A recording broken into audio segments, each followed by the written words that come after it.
నమస్కారం, ప్రతిధ్వనికి స్వాగతం. ఇప్పుడు యువతను నీడలా వెంటాడుతున్న భూతం డ్రగ్స్. ఒకప్పుడు విదేశాలు, పెద్ద నగరాలకు పరిమితమైన ఈ సమస్య నేడు గడప గడపకు చేరుతోంది. సరదాగా మొదలై ప్రాణాలు తీసే వ్యసనంగా మారి ఎన్నో కుటుంబాలను రోడ్డున పడేస్తోంది. గణాంకాలు చూస్తుంటే పరిస్థితి తీవ్రత ఏంటో అర్థమవుతోంది. గడిచిన 3 దశాబ్దాల్లో డ్రగ్స్ వల్ల ప్రాణాలు కోల్పోయిన వారి సంఖ్య దాదాపు రెట్టింపైంది. అయితే ఈరోజు మన చర్చ కేవలం సమస్య గురించే కాదు, పరిష్కారం గురించే. డ్రగ్స్ బాధితులు నేరస్తులుగా కాక ఒక వ్యాధి బారిన పడిన రోగులుగా చూసి వారిని ఎలా కాపాడుకోవాలి, అసలు మత్తుకోరలో చిక్కుకున్న పిల్లలను తల్లిదండ్రులు ఎలా గుర్తించాలి, అందుబాటులో ఉన్న డీ అడిక్షన్ సేవలు ఏంటి, ఒక బాధితుడు మళ్లీ మనిషిగా మారి సమాజంలో తలెత్తుకొని బతికేలా చేసే సంస్కరణ మార్గాల గురించి సవివరంగా చర్చిద్దాం నేటి ప్రతిధ్వనిలో. చర్చలో పాల్గొన్న వారు డాక్టర్ విశాల్ ఆకుల గారు, Indian psychiatry addiction medicine speciality విభాగం చైర్పర్సన్. నమస్తే అండి విశాల్ గారు. అట్లాగే ఉమారాజు గారు, green valley foundation chairperson, Visakhapatnam నుంచి. నమస్తే అండి ఉమా గారు. నమస్తే అండి. విశాల్ గారు, అందరం తరచూ డ్రగ్స్ సమస్య తీవ్రత గురించి మాట్లాడుకునే ఉంటుంటాం. అయితే ఈ చర్చలో డీ అడిక్షన్ అనే అంశాన్ని మనం మిస్ అవుతూ వస్తున్నామా? ఈ పాయింట్ ఎందుకు కీలకం? నమస్తే అండి. మీరు అన్నట్టు చాలా కీలకమైన అంశం అండి డీ అడిక్షన్ అనేది. ఎందుకంటే మనం సినిమా థియేటర్కి వెళ్ళినా కానీ, న్యూస్ పేపర్ చూసినా కానీ, లేకపోతే న్యూస్ చూసినా కానీ మనకు ఎక్కువ ఏంటంటే నేరస్తులు అంటే డ్రగ్స్ ద్వారా ఎంతమంది పట్టుబడ్డారు, తర్వాత డ్రగ్స్ వలన ఎలాంటి నేరాలు జరిగాయి అనేది ఎక్కువ చూపిస్తుంటారు. కానీ మనం మిస్ అయ్యేది ఏంటంటే ముఖ్యంగా ఈ డీ అడిక్షన్ అనేది చాలా మిస్ అవుతుంటాం. అంతేందుకు మనం సినిమా థియేటర్కి వెళ్ళినట్లయితే మనకు సిగరెట్ తాగడం వల్ల కానీ, ఆల్కహాల్ తాగడం వల్ల కానీ ఎలాంటి ఉపద్రవాలు వస్తాయని చూపిస్తారు. కానీ ఎక్కడ కూడా ఈ డీ అడిక్షన్ చికిత్స ఉంటుంది అనేది చాలా మందికి అవగాహన రావడం లేదు. న్యూస్లో కూడా చాలా దగ్గర ఏంటంటే మనకు ఇవాళ ఇంత మోతాదులో డ్రగ్స్ పట్టుబడ్డాయని ఉంటుంది, కానీ ఆ డీ అడిక్షన్ చికిత్స ఎక్కడ ఉంటుంది, ఎలా ఉంటుంది, ఎన్ని దశల్లో ఉంటుంది అనేది మనం ఎక్కువగా అవగాహన చేయలేకపోతున్నాం. సో దీనివల్ల ఏమవుతుందంటే ప్రజల్లో ఈ ఎక్కువగా అటెన్షన్ అనేది ఎక్కడ వెళ్తుందంటే ఈ డ్రగ్స్ ప్రమాదకరమైనవని తెలుస్తున్నాయి, కానీ ఈ డీ అడిక్షన్ పైన చాలామందికి అవగాహన రావడం లేదు. ఈ డీ అడిక్షన్ అనేది ఎలా ఉంటుందనేది కూడా చాలామందికి అవగాహన రావాలా. ముఖ్యంగా డీ అడిక్షన్ అనేది ఎలా ఉంటుందంటే ఇప్పుడు ఈ మత్తు పదార్థాలు కూడా ఒక రుగ్మత లాంటిది, ఒక జబ్బు లాంటిది. మన మెదడులో ఏంటంటే ఎప్పుడైతే మత్తు పదార్థాలు తీసుకుంటారో ఆ తీసుకున్నప్పుడు వాళ్ళకు డోపమైన్ ఒక కెమికల్ విడుదల కావడం వల్ల వాళ్ళు దానికి అట్రాక్ట్ అవుతుంటారు. మెల్లిగా ఏమవుతుందంటే మోతాదు పెంచి బానిసగా మారుతుంటారు. దీనికి ఇప్పుడు అధునాతనమైన డీటాక్సిఫికేషన్, డీ అడిక్షన్ అనే చికిత్సా మార్గాలు ఉన్నాయనేది ప్రజలకు తెలియాలి. ఈ డీటాక్సిఫికేషన్ అంటే వాళ్ళు ఎంతైతే మోతాదులో మత్తు తాగుతున్నారో, ఇప్పుడు ఆల్కహాల్ తాగుతున్నారు, ఒక ఫుల్ బాటిల్ తాగుతున్నాడు, ఆ బాటిల్ తాగే వ్యక్తి సడన్గా మానేయాలి అంటే మానేయలేడు. కాబట్టి ఆయన సేఫ్ ల్యాండింగ్గా చేస్తాం. సేఫ్ ల్యాండింగ్ చేయడానికి ఏంటంటే దానికి మోతాదుగా కొన్ని విరుగుడుకు మందులు ఇస్తాము. దాని ద్వారా ఆల్కహాల్ లేకపోయినా కానీ ఆయన మానేసే విధానికి తీసుకొస్తాము. తర్వాత మళ్ళీ దానిపైన తాగాలని బుద్ధి పుట్టకపోవడము, మన కుటుంబం యొక్క సపోర్టు, ఆయన ఆలోచన విధానం మార్చి మళ్ళీ సాధారణ మనిషిగా చేయడాన్ని దీన్ని డీటాక్సిఫికేషన్, డీ అడిక్షన్ విధానం అంటాము. ఈ విధానాన్ని ప్రజల్లోకి విస్తృతంగా మీడియా ద్వారా తీసుకెళ్లినట్లయితే ప్రజల్లో ఈ మత్తు పదార్థాలు మారడానికి అవకాశం ఉంటుంది. రైట్, ఓకే అండి. ఉమారాజ్ గారు, మీరు చెప్పండి, డ్రగ్స్ బారిన పడ్డ ఒక వ్యక్తిని అసలు డీ అడిక్షన్ అంటే ఏం చేయాలి, ఆ మొత్తం ప్రక్రియ ఎలా, ఎన్ని దశల్లో ఉంటుంది? నార్మల్లీ ఫస్ట్ వచ్చేస్తండి ఇంటర్వెన్షన్ ఈజ్ వెరీ ఇంపార్టెంట్. అది అంటే వాళ్ళతోటి మాట్లాడటం, దీని గురించి మోటివేట్ చేయటం అనేది దానికి ఎవరైనా చేయొచ్చు. అదర్ ఒకవేళ పిల్లలైతే స్కూల్ టీచర్స్ కానివ్వండి, పేరెంట్స్ కానివ్వండి, వెల్ విషర్స్, అట్లానే డాక్టర్స్. మనం అందరికంటే బాగా చెప్పగలిగేది డాక్టర్స్. అది జస్ట్ ఇంటర్వెన్షన్, వాళ్ళని మోటివేట్ చేసి దీని గురించి అవగాహన కల్పించడం అనేది ఇంటర్వెన్షన్ అండి. అట్లానే ఇప్పుడు డాక్టర్ గారు చెప్పినట్లుగా డీటాక్సిఫికేషన్ అనేది సెకండ్ స్టెప్. అదేంటంటే సెంటర్కి వచ్చిన తర్వాత సడన్గా వాళ్ళని తాగటం కానివ్వండి, డ్రగ్స్ కానివ్వండి ఆపేస్తే వాళ్ళకి కొన్ని సైడ్ ఎఫెక్ట్స్ ఉంటుంది. ఆ సైడ్ ఎఫెక్ట్స్ రాకుండా డీటాక్సిఫికేషన్లో చూస్తారు. అయితే చాలామందికి అపోహ ఉంటుంది, బ్లడ్ ప్యూరిఫై చేస్తారు, క్లీన్ చేస్తారు, అలాంటిది ఏం కాదు. సడన్గా ఆపినప్పుడు వచ్చే విత్డ్రావల్ సిమ్టమ్స్ వాటిని రాకుండా చూస్తారు. ఒకవేళ ఏదన్నా అలాంటిది వస్తే మేనేజ్ చేస్తారు. Right. అట్లానే ఆ తర్వాత వచ్చేది సైకోథెరపీ సెషన్స్ అండి. యాక్చువల్లీ డీటాక్సిఫికేషన్లో వాళ్ళకి సైకాట్రిస్ట్ అండ్ ఫిజిషియన్ కలిసి పనిచేస్తారు. Okay. వాళ్ళకి మానసికంగా శారీరకంగా వాళ్ళని స్టేబుల్ అయిన తర్వాత సైకోథెరపీ సెషన్స్ మొదలవుతాయి. ఆ సైకోథెరపీ సెషన్స్లో లైఫ్ స్టైల్ మేనేజ్మెంట్, వాళ్ళకి కావలసిన జీవన నైపుణ్యాలు, జీవన విధానం గురించి, అట్లానే మోరల్ స్టోరీస్ ద్వారా అట్లా వాళ్ళకి మంచిగా సైకోథెరపీ సెషన్స్ Okay అవుతాయి. అండి. ఆ సైకోథెరపీ సెషన్స్తో పాటు వాళ్ళ ఫ్యామిలీ మెంబర్స్ కూడా వీళ్ళు మారితే సరిపోదు, వీళ్ళకి సపోర్ట్ సిస్టమ్ని కూడా గట్టిపరుస్తారు. అట్లానే గ్రూప్ థెరపీ అని, ఆర్ట్ థెరపీ, క్రాఫ్ట్ థెరపీ, ఇలా వేరియస్ సపోర్టివ్ థెరపీస్ కూడా ఉంటాయి. Right ఇవే అండి. కాకుండా కుమార్. వాళ్ళకి డిశ్చార్జ్ తర్వాత కూడా follow up is very important అండి. Follow up also followed. Right, okay. Vishal garu, ఇంట్లో పిల్లలు లేకపోతే అన్నో తమ్ముడో బంధువులో డ్రగ్స్ బారిన పడ్డారని ఎలా మొదటగా గుర్తించాలి? గుర్తించిన వెంటనే డీ అడిక్షన్ కోసం ఎవరిని సంప్రదించాలి? ఏం చేయాలి? మొదటగా చాలా మంచి ప్రశ్న. ఎందుకంటే ఎర్లీ ఐడెంటిఫికేషన్ అనేది చాలా కీలక పాత్ర వహిస్తుంది. ఎర్లీ ఐడెంటిఫికేషన్ చేస్తే ఏమవుతుందంటే మనము కుటుంబ సభ్యుల్ని మనం కానీ గుర్తుపట్టవచ్చు. చాలా మటుకు ఏంటంటే మనం ఎలా గుర్తుపట్టవచ్చు అంటే వాళ్ళ వ్యవహార శైలి కానీ, వాళ్ళ జీవన శైలి కానీ ఇంతకుముందు కంటే కొద్దిగా తేడా కనిపిస్తుంటుంది. ఇప్పుడు ఏదో ఉదాహరణకు స్టూడెంట్ అనుకోండి, ఆ స్కూల్కి వెళ్ళే విధానంలో కానీ, లేకపోతే స్కూల్కి వెళ్ళే టైం సరిగా లేవకపోవడము, తర్వాత ఆ డ్రెస్సింగ్ సెన్స్ కానీ, అంటే ఇంతకుముందు చాలా నీట్గా డ్రెస్సింగ్ సెన్స్ ఉన్న వ్యక్తి సడన్గా ఆ డ్రెస్సింగ్ సెన్స్ లేకపోవడము, కళ్ళు ఎర్రబడము, తర్వాత చీటికి మాటి కోపం పడడము, ఎక్కువగా ఒంటరిగా గడపడానికి ప్రయత్నం చేయడము, తర్వాత నైట్ టైంలో బయటకు వెళ్ళడము, ఇలాంటి కొన్ని వార్నింగ్ సైన్స్ అంటాం దీన్ని. ఇవి కనిపించిన వెంటనే మనం ఏం చేయాలి? తల్లిదండ్రులు కానీ, కుటుంబ సభ్యులు కానీ గుర్తుపట్టాలి. ఎందుకంటే ఇంతకుముందు బాగా మాట్లాడే వ్యక్తి, కలివిడిగా ఉన్న వ్యక్తి, సరైన సమయంలో నిద్రపోయి సరైన డ్రెస్సింగ్ సెన్స్ ఉన్న వ్యక్తి సడన్గా ఇలా మార్పులు వస్తున్నాయంటే ఈ డ్రగ్స్కు బానిస కావడానికి ఎక్కువ ఛాన్సెస్ ఉంటాయి. కళ్ళు ఎర్రబడడం కానీ, తర్వాత అప్పుడప్పుడు వాళ్ళ వాడే వస్తువులలో కూడా ఏంటంటే ముఖ్యంగా బ్యాగ్స్లో కానీ వాళ్ళు వాడే దాంట్లో కొన్ని మత్తు పదార్థాలు ఉన్నాయా లేవా అని కూడా మనం చెక్ చేయడం ద్వారా ఏమవుతుందంటే ఈ ఎర్లీ ఐడెంటిఫై చేయొచ్చు. తర్వాత కొన్నిసార్లు ఏమవుతుందంటే మానసికంగా కొన్ని సమస్యలు గమనించవచ్చు. ముఖ్యంగా వాళ్ళలో చీటికి మాటి కోపం రావడము, వాళ్ళతో పర్సనల్ రిలేషన్స్ అనేవి దెబ్బతినడము, ఒంటరి ఎక్కువ గడపడానికి ఇష్టపడము, తర్వాత ఎక్కడికైనా బయటకు తీసుకెళ్దాము, ఎప్పుడైనా బయటకు వెళ్దామని తల్లిదండ్రులు చెప్పినా కానీ, లేకపోతే కుటుంబ సభ్యులు చెప్పినా రాకపోవడము, ఇలాంటి వార్నింగ్ సైన్స్ గమనించినప్పుడు మనం అలర్ట్ కావాలి. అలర్ట్ అయ్యి వెంటనే మనము దగ్గరలో ఉన్న డాక్టర్ దగ్గర తీసుకెళ్లడం కానీ, లేకపోతే వాళ్ళతో పర్సనల్గా కుటుంబ సభ్యుడిగా ఓపెన్గా మాట్లాడాలి. చాలామంది ఏం చేస్తుంటారంటే తిట్టడము, లేకపోతే ఇబ్బంది కొట్టడము అలాంటివి చేస్తుంటారు. అలా కాకుండా వాళ్ళతో మనసు విప్పి మాట్లాడి వాళ్ళ యొక్క లక్షణాలను తెలుసుకొని ఎందుకు తాగుతున్నారు, ఎంత మొదలు తాగుతున్నారు, ఏదైనా డిప్రెషన్ కానీ, యాంగ్జైటీ కానీ, ఏమైనా మానసిక సమస్యలు ఉన్నాయా గుర్తుపట్టి వెంటనే డాక్టర్ దగ్గర తీసుకెళ్ళినట్లయితే వాళ్ళకి సరైన సమయంలో ఈ ట్రీట్మెంట్, డీటాక్సిఫికేషన్, డీఅడిక్షన్, రీహాబిలిటేషన్ ఇవ్వడం ద్వారా వాళ్ళని మళ్ళీ నార్మల్ తీసుకురావచ్చు. రైట్ అండి. యా, ఉమారాజ్ గారు, ప్రభుత్వ రంగంలో కావచ్చు లేకపోతే ప్రైవేట్ రంగంలో కావచ్చు, ఆంధ్రప్రదేశ్, తెలంగాణ 2 తెలుగు రాష్ట్రాల్లో ఎన్ని డీ అడిక్షన్ సెంటర్లు ఉన్నాయి? సమస్య పరిష్కారానికి ఆ సంఖ్య సరిపోతుందా? Actually national action plan for drug demand reduction NAPDDR అండర్లో, ministry of social justice and empowerment అండర్లో సుమారు 58 ప్రాజెక్ట్స్ రన్ అవుతున్నాయండి ఆంధ్రప్రదేశ్లో. దానిలో వచ్చేసి ఇంటిగ్రేటెడ్ రీహాబిలిటేషన్ సెంటర్స్ ఒక 10, డ్రగ్ డి అడిక్షన్ సెంటర్స్ ఒక 13, అట్లానే స్టేట్ గవర్నమెంట్ నడిపే, సెంట్రల్ గవర్నమెంట్ స్పాన్సర్ చేస్తూ స్టేట్ గవర్నమెంట్ నడిపే సెంటర్స్ ఒక 25 ఉన్నాయి.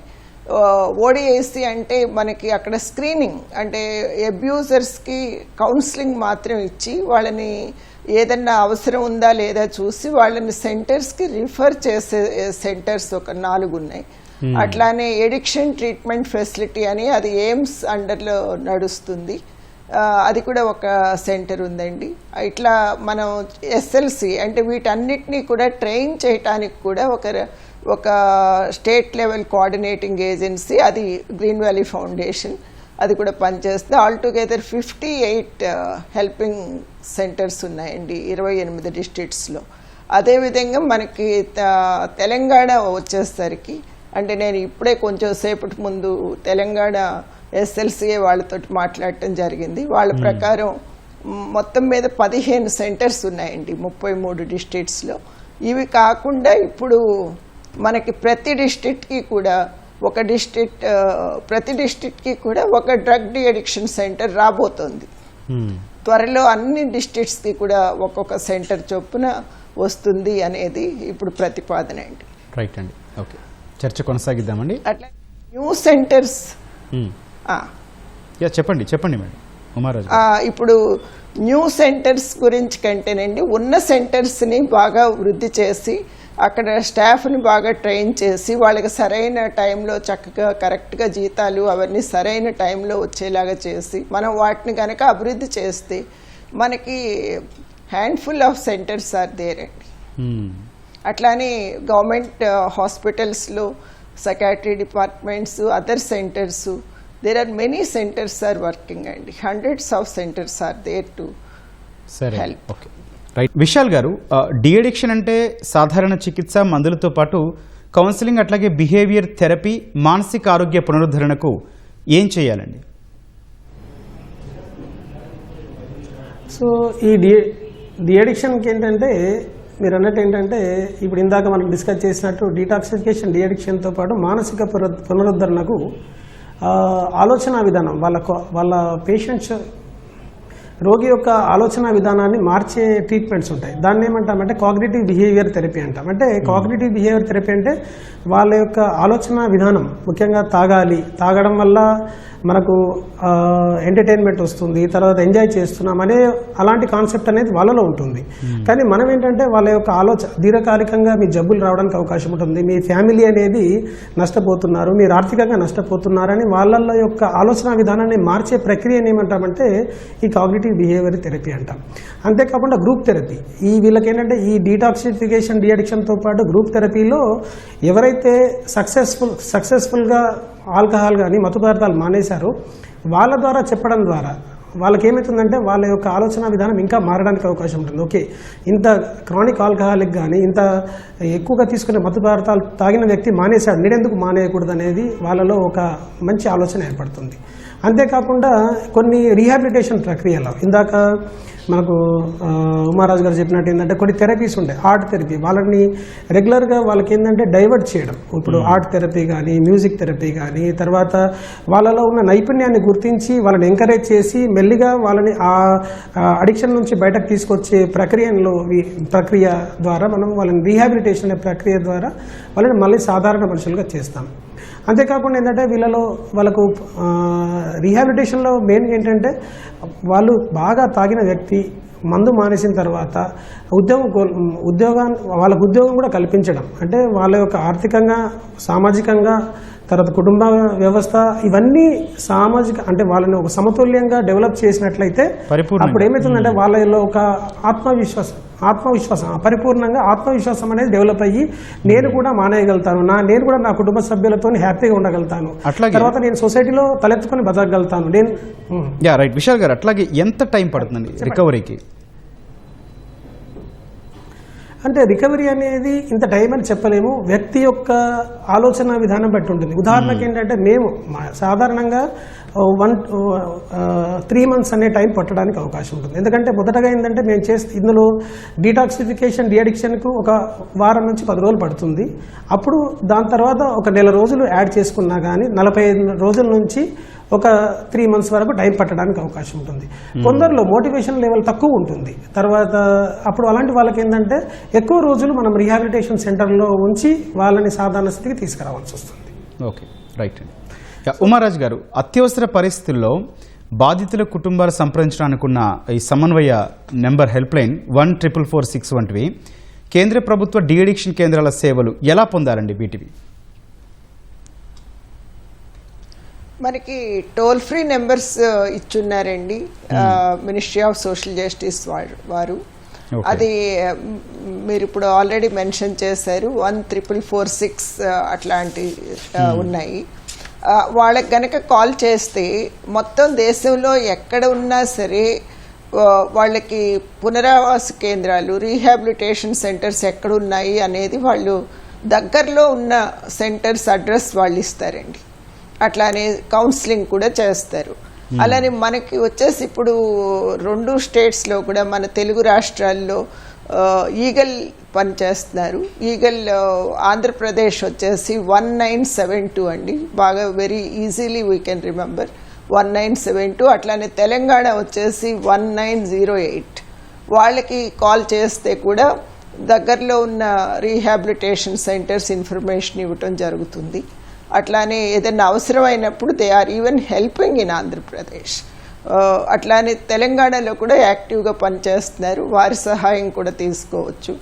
అట్లానే ఎప్పుడైనా సరే ఏదైనా ప్రాబ్లం ఉంది, ఏదైనా డ్రగ్ ఎక్కువ తీసుకున్నారా లేకపోతే ఎలాంటి ఏదైనా ప్రాబ్లం ఉన్నప్పుడు మనం ఎంత త్వరగా అయితే అంత త్వరగా మనం ఈ పునరావాస కేంద్రాలు ఎక్కడున్నాయో తెలుసుకుని కనీసం దగ్గరలో ఉన్న డాక్టర్ హెల్ప్ తీసుకుని వాళ్ళకి హెల్ప్ చేయటం చాలా అవసరం ఉంటుంది. ఉమారాజు గారు, అట్లాగే ఏ ఏజ్ గ్రూప్ వాళ్ళు ఎక్కువగా ఎఫెక్ట్ అవుతున్నారు, దాని గురించి ఏమన్నా నెంబర్స్ ఉన్నాయండి? యాక్చువల్లీ మనకి ఈ ఏజ్ ఆ ఏజ్ అనేది ఏం లేదండి. ఇట్ ఈస్ మన గ్రీన్ వ్యాలీకి అయితే కనుక 9 సంవత్సరాల పిల్లల దగ్గర నుంచి కూడా మేము చూడటం జరిగింది. 85 ఏళ్ల వాళ్ళు కూడా వచ్చి ఉన్నారు. అంటే ఏంటంటే ఇప్పుడు మామూలుగా drug abuse, there is difference between use, abuse and addiction కదండి. డ్రగ్ అబ్యూస్ కాకుండా ఎడిక్షన్లోకి వెళ్ళేది ఇది ఒక 40 to 60% వల్నరబిలిటీ బై జీన్స్ ఉంటుంది కనుక అది ఒక జబ్బుగా తీసుకోవాలండి. ఆ జబ్బు ఎప్పుడైనా ఎవరికైనా ఏ వయసు వారికైనా రావచ్చు అనేది గుర్తుంచుకోవాలండి. ఓకే అండి, రైట్. విశాల్ గారు, ఒకరు పూర్తిగా కోలుకొని తిరిగి సాధారణ జీవితం రావడంలో విదేశాల అనుభవాలు ఏం చెప్తున్నాయండి? అట్లాగే ఈ డీ అడిక్షన్ విజయం లేదా విఫలం కావడం అనేది ఏ అంశాలపై ఆధారపడి ఉంటుంది? మీరు అన్నట్టు ఏంటంటే ఈ అడిక్షన్ అనేది సక్సెస్ కావడంలో విదేశాల్లో కొన్ని మనకు వెస్టర్న్ కంట్రీస్లో చాలా మంచి ప్రణాళిక ఉండడం వల్ల వాళ్ళు సక్సెస్ సాధించగలిగారు. ఇప్పుడు ఉదాహరణకు మనము పోర్చుగల్ కంట్రీ తీసుకున్నట్లయితే అక్కడ ఏంటంటే ఇప్పుడు ఆల్కహాల్ తీసుకోవడము, డ్రగ్స్ తీసుకోవడాన్ని వాళ్ళు నేరంగా భావించకుండా దాన్ని వాళ్ళు డీ అడిక్షన్ సెంటర్కి వెళ్ళే విధంగా ప్రోత్సహిస్తున్నారు. దానివల్ల ఏమవుతుందంటే వాళ్ళలో ఒక సత్ప్రవర్తన ఏర్పడుతుంది. అంటే సొసైటీలో వాళ్ళపైన ఒక ఈ నేరస్తుడు లేకపోతే మత్తు పదార్థాలు తాగుతాడు అని ఒక ముద్ర వేయకుండా వాళ్ళని రీఎన్ఫోర్స్మెంట్ మెథడ్ ద్వారా, అంటే వాళ్ళని మీరు మానేసి మళ్ళీ సాధారణ పౌరులుగా మారవచ్చు అని వాళ్ళని రీహాబిలిటేషన్ సెంటర్ తరలించడం ద్వారా పోర్చుగల్ అనేది సక్సెస్ సాధించింది. అదేవిధంగా స్విట్జర్లాండ్లో కూడా వాళ్ళు రీహాబిలిటేషన్ సెంటర్స్ని అధికంగా ఏర్పాటు చేశారు. అంటే చాలా రోజుల నుంచి వాళ్ళు ఏంటంటే ఈ ప్రతి వ్యక్తికి అంటే అందుబాటులో రీహాబిలిటేషన్ సెంటర్స్ని ఎక్కువ మోతాదులో ఏర్పాటు చేయడము, వాళ్ళని ఎంకరేజ్ చేయడము, వాళ్ళకి అక్కడ సరైన ఫెసిలిటీస్ కల్పించడము, ఫ్రీగా ఈ ట్రీట్మెంట్ అందించడం, ఇలాంటివి చేయడం ద్వారా అక్కడ గణనీయంగా ఈ డ్రగ్ అడిక్షన్ అనేది తగ్గించగలరు. అంతేకాకుండా ఆస్ట్రేలియా, తర్వాత ఇప్పుడు మన యూకే లాంటి దాంట్లో NHS అంటే ఒక స్కీమ్ అనే ద్వారా, అంటే అక్కడ గవర్నమెంటే అనేది ఏంటంటే ఇందులో పెట్టుబడి పెట్టడం, ముఖ్యంగా ఏంటంటే ఈ రీహాబిలిటేషన్ తర్వాత డ్రగ్ అడిక్షన్ సెంటర్స్ని విస్తృతంగా ఏర్పాటు చేయడంతో పాటు అవగాహన కార్యక్రమాలు, అంటే ప్రతి దగ్గర, ఎందుకంటే వీలైన చోట్ల, ఎందుకంటే ముఖ్యంగా సూపర్ మార్కెట్స్ కావచ్చు లేకపోతే రైల్వే స్టేషన్ కావచ్చు, అంటే అన్ని అవగాహన క్రియేట్ చేయడం ద్వారా ఏమవుతుందంటే అక్కడ ఓకే ఈ డ్రగ్స్ అనేది మనం మానివేయడానికి అవకాశం ఉంది, దీని నుంచి బయటపడే అవకాశం ఉంది అనే ఒక మంచి సత్ప్రవర్తన ఏర్పడడానికి అవకాశం ఉందని ప్రజల్లో ఈ విదేశాల్లో ఈ పథకాలు, ఈ ప్రణాళికలు ఏర్పాటు చేయడం ద్వారా చాలా మందిలో మార్పు వచ్చాయనేది స్టాటిస్టిక్స్ చెప్తున్నాయి. సో మన దగ్గర కూడా ఇక్కడ ఇంకోటి విఫలం కావడానికి, మీరు అన్నట్టు విఫలం కావడానికి గల కారణం ఏంటంటే ఫస్ట్ మన దగ్గర జరిగేది ఏంటంటే విఫలం కావడానికి ఒక ఆల్కహాల్ కానీ మత్తుకు బానిసైన వ్యక్తిని మన దగ్గర ఏం చేస్తారంటే ఒక నేరస్తుడుగా, లేకపోతే వీడు మానేయలేడు, వీడు ఇంకా ఏమి చేయలేడు అనే ఒక నెగిటివ్గా ఆయనని ఇబ్బంది పెడుతుంటారు. అలా కాకుండా కుటుంబం ఫస్ట్ ఏంటంటే ఇందులో డాక్టర్ ఎంత ఇంపార్టెంటో కుటుంబ వ్యవస్థ కూడా అంతే ఇంపార్టెంట్. నువ్వు మానేయగలుగుతావు, నేను నీకు సపోర్ట్గా ఉంటాను, నేను నీకు సపోర్ట్గా ఇస్తానని భార్య, పిల్లలు, తల్లిదండ్రులు ఇచ్చినట్లయితే వాళ్ళలో ఈ వ్యవస్థ విఫలం కాకుండా మనం కాపాడొచ్చు. రెండవది, బయటకు వెళ్ళినప్పుడు ఏంటంటే వాళ్ళపైన ఒక అంటరానితనం, స్టిగ్మా, ఓకే మత్తు పదార్థాలు తాగిన వ్యక్తిని ఒక అంటరానితనంగా చూడడము, ఎగతాళి చేయడము, ఇలాంటివి కాకుండా వాళ్ళని మనం సత్ప్రవర్తన కలిగిన పౌరులుగా మీరు మళ్ళీ మారడానికి అవకాశం ఉంటుంది అనే విధంగా ఎంకరేజ్ చేసినట్లయితే చాలా మందిలో ఈ వ్యవస్థ ఈ డిఅడిక్షన్ ట్రీట్మెంట్ విఫలం కాకుండా ఉంటుంది. ఇంకొక విషయం ఏంటంటే ఆస్ట్రేలియా లాంటి దేశాలు ఏంటంటే ఫాలోఅప్ చేస్తున్నారు. ఫాలోఅప్ అంటే వాళ్ళు సెంటర్ రాకపోయినా కానీ అక్కడ గవర్నమెంట్ ఏం చేస్తుందంటే వాళ్ళని మళ్ళీ మీరు రావాలి, మీకు మీ యొక్క డ్యూ డేట్ ఉందని ఒక ప్రైవేట్ సంస్థలు ఎలా అయితే రికగ్నైజ్ రీకాల్ చేస్తాయో, సో వాళ్ళని కూడా వాళ్ళకు మళ్ళీ మీరు సెంటర్ రావాలనేది పదే పదే కాల్ చేయడం ద్వారా ఫాలోఅప్ రేట్ పెరుగుతుంది. సో కాబట్టి ఇక్కడ విఫలం కావడానికి గల కారణం ఏంటంటే మనం మళ్ళీ వాళ్ళని ఫాలోఅప్ చేయకపోవడము, ఫాలోఅప్ చేసిన తర్వాత కూడా వాళ్ళు రాకపోవడము, ఈ అంటరానితనం ఉండడము, కుటుంబంలో సపోర్ట్ లేకపోవడము, ఇవన్నీ మెయిన్గా కీలక కారణాలుగా నేను భావిస్తున్నాను. రైట్ అండి విశాల్ గారు. ఉమారాజు గారు, చికిత్స తర్వాత మళ్ళీ డ్రగ్స్ వైపు, ఆ మత్తు వైపు వెళ్లకుండా ఉండాలంటే ఫ్యామిలీ, ఫ్రెండ్స్, విద్యా సంస్థలు, ఉద్యోగ సంస్థల సహకారం ఎట్లా ఉండాలి? తిరిగి ఆ ఊబిలో పడకుండా ఎట్లా నివారించవచ్చండి? రిలాప్స్ అవ్వకుండా చూసుకోవాల్సి ఉంటుందండి. వెనక్కి వెళ్లకుండా ఉండాలి అనేది చాలా ఇంపార్టెంట్ అయిన విషయం. అందుకని రిలాప్స్ ప్రివెన్షన్ మెషర్స్ చెప్తారు సెంటర్స్లో, వాటిని ఫాలో అవటం, అట్లానే వాటికి సంబంధించిన మెడికేషన్ కూడా మెడిసిన్స్ అది కరెక్ట్గా రెగ్యులర్గా వాడుకోవటం. అంతేకాకుండా వాళ్ళల్లో self esteem, self assertiveness, how to say no, మొహమాట పడటం, ఇట్లాంటివి వాటి మూలంగానే రిలాప్సెస్ ఎక్కువ ఉంటుంది. అలాంటిది లేకుండా వాళ్ళని ప్రోత్సహించటం, అట్లానే వాళ్ళు బాగున్నప్పుడు కూడా family members, teachers and friends అందరూ కూడా వాళ్ళు ఏ విధంగా బాగున్నారు అనేది వాళ్ళకి తెలియచేయటం, వాళ్ళకి ఎప్పటికప్పుడు మనం వాళ్ళని ఉత్సాహంగా ఉంచటం, అట్లానే కొత్త విషయాలు నేర్చుకోవటానికి కూడా ప్రోత్సహించటం, అట్లానే ఆల్టర్నేటివ్ ఫన్, అట్లానే ఇప్పుడు డాక్టర్ సార్ చెప్పారు మనకి స్టిగ్మా లేకుండా చూసుకోవటం, ఇట్లాంటి వాటి మూలంగా చాలా వరకు రిలాప్స్ ప్రివెన్షన్ మనం చేయగలుగుతామండి. వీటిల్లో భాగంగా self help groups, alcoholic anonymous, Alateen, Al Anon, అట్లానే నార్కోటిక్ అనానిమస్, ఇట్లాంటి వాటి మూలంగా కూడా వాళ్ళని సోబర్గా ఉంచడానికి ఇవన్నీ చాలా బాగుంటుంది. అట్లానే ఎంత బిజీగా ఉంటే అంతే మంచిది. అలానే వాళ్ళు ద్వారా కొంతమందిని బాగు చేయటం అనేది చేసినప్పుడు, అంటే ఒక పేషెంట్ మిగిలిన వాళ్ళని కూడా బాగు చేసేటప్పుడు వాళ్ళల్లో కాన్ఫిడెన్స్ పెరుగుతుంది, ఎస్టీమ్ పెరుగుతుంది, సాటిస్ఫాక్షన్ పెరుగుతుంది, అట్లానే లైఫ్ పట్ల గౌరవం పెరుగుతుంది, తన జీవితం ఎంత విలువైందనేది తెలుసుకోగలుగుతారు. ఎస్, అవునండి, రైట్, ట్రూ, రైట్. ధన్యవాదాలండి విశాల్ గారు, అట్లాగే ఉమారాజు గారు చర్చలో పాల్గొన్నందుకు. థ్యాంక్ యూ అండి. ఇది నేటి ప్రతిధ్వని. నమస్కారం.